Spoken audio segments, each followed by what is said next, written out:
Take two. Just record. I just got some exciting news. YouTube is rewarding not only retention but consistency and promoting small channels. So if you're new to YouTube, you're just making a channel, you're thinking about making a channel, this is the perfect time to grab a camera and just record. I'm taking my own advice right now, starting a new channel and just hitting the record button.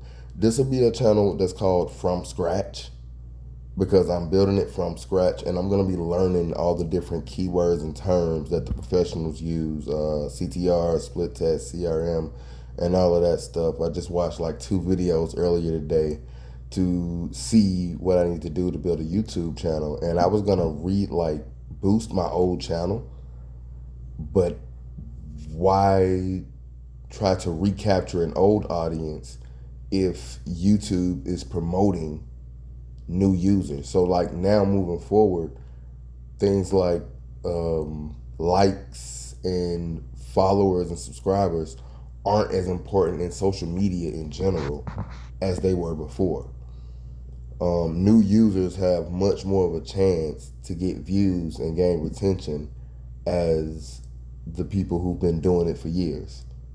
And I don't know about you, but I find that is pretty exciting news. I'm pretty good with offline. As a lot of people I've talked to on, like talking to somebody in person is completely different from talking to a camera and delivering the same you offline online. That's the shift that I'm making through now. I've been doing sales for the past 15, 20 years maybe. About 5 years doing it well. And doing that same thing online has been a bit of a challenge. So I've been kind of nervous to go forward with it, to actually dive into it, because it's a little discouraging to see what it looked like in the beginning. But I have to remember, it looked bad in sales in the beginning. I didn't automatically do well in sales. I had to learn a lot of things. I had to learn the 5 steps to a controlled conversation: intro, story, presentation, close, rehash. And I practiced that over and over and over and over and over and over again. I practiced my intro. Yeah, first it was hello. I'd say hello. And me personally, I add body language in with it. 'Cause body language is a language. So in my intro, no, it's peace and love. This is aloha from Hawaii, something I got while I was out there for 4 months.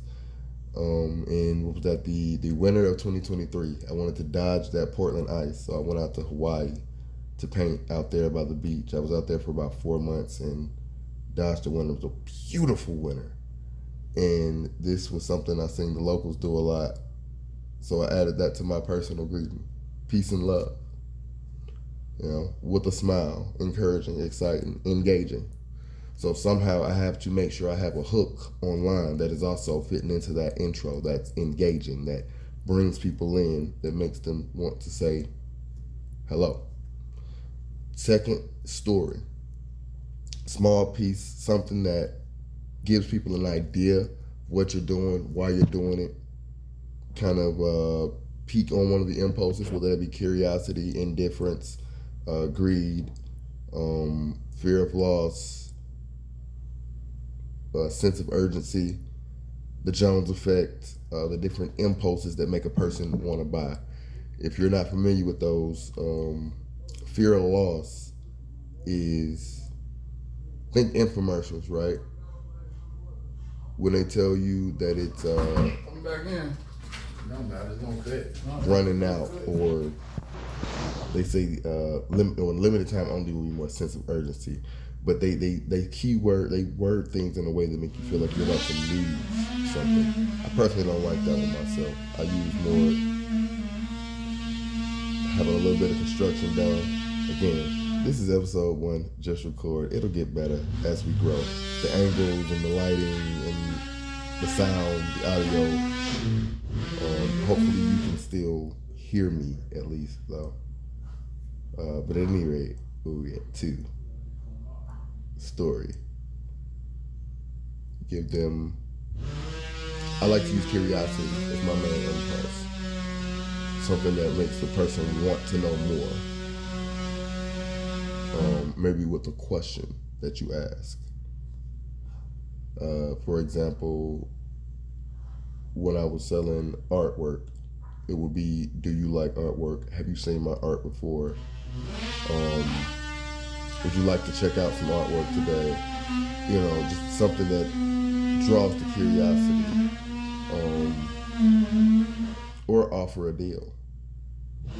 I remember at one point I was doing business to business sales, and I used to just, "Hey, have you seen the deal today? I got a good deal for you today. A deal on what?" And I pull something out of the box. That was one of the ways of getting myself to fully understand the conversation and the psychology of a sale.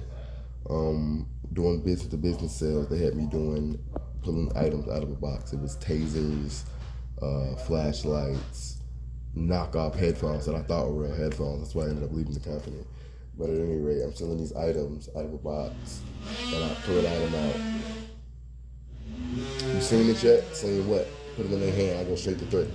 Right? And that's like another way of like drawing in that curiosity. Step three, you want to get something tangible in hand. That's what makes that kind of hard to do online. I have no idea how I'm going to do that presentation part. Stay tuned for the ride. You'll figure it out with me. But somehow I have to find a way to present, to deliver the package of the product now online. In art, that would be the point where I put some prints or some stickers in their hand. When I was selling body oils, that'd be the point where I literally give them a sample and put the sample of the oil on their skin. They're gonna have that all day, whether they buy or not. They're gonna be smelling that for hours. You know what I mean? Like, it was a way to present where it's now theirs. They don't want to give it back. They want to keep it. So I have to find a way online to give. I guess value would be the way to do that. You give some type of value that makes them want to come back for more of that. For us to follow up. For us to close. For you close. Right? That's where you actually draw money. That's where you get the desired result. Right? Um, Not asking if they want to buy, but assuming the sale. How do you want to pay? Cash, credit, debit. And then five, to follow up. Leave some contact information. Leave a link or something, some type of way for them to do it again. Person bought once, they're more than likely want to buy again. So now, after practicing that and doing the script of that, I now realize, okay, I have to rebuild those muscles for an online world and translate that same process to a digital platform. And learning the algorithm, man, it's a challenge because it grows. It doesn't stay the same. Like, you do 3-4 months of research on it and you think you got it, and it's like, no, you don't, because it's about to change in 2 more months. It's gonna be something totally different. And to stay with it, you have to stay on it. And that's where the consistency part is gonna come into play. The more you stay consistent with it, the more you'll see the rewards from that consistency. Um, Hopefully I'll stop saying as much. And I'm not gonna edit out the ums either. Not this time. I already did a second take. I said I wasn't gonna edit at all, but I sounded so bored on the first take. So, small things. You critique yourself. Uh, it's just almost like mirror talk. I'm saying what to do as I'm doing it and saying it to myself as well as I give it to you. Feel free to leave some messages in the comments of things, maybe tips you want to leave or questions you might want to ask, whatever it may be that may give you more content that you want to see, or maybe even help you build your channel, whichever one piques your interest more. Hit the like, hit the subscribe, drop a comment. This video is sponsored by myself, so